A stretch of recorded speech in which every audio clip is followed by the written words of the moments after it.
Hola, soy Pablo de Psicoactiva. En los cursos de Mindfulness y Burnout vamos a aprender qué es el síndrome del profesional quemado.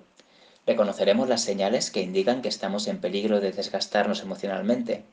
Experimentaremos el cuidado emocional y el cuidado de la motivación con sencillas técnicas y prácticas que fomentarán tu capacidad para estar presente en tu vida y que podrás aplicar en cualquier momento que lo necesites. Como pequeña muestra, me gustaría invitarte a que, sea lo que sea que estés haciendo, tomes este momento para conectar con ello. Realices una respiración profunda y te animes a contemplar tus sensaciones corporales, por ejemplo, atendiendo cómo se sienten tus manos, los sonidos que puedes captar en este momento, aromas que llegan a ti o el paisaje que perciben tus ojos. Trata de contemplarlo con curiosidad y mira a ver si puedes continuar con lo que estabas haciendo aplicando esta actitud de apertura.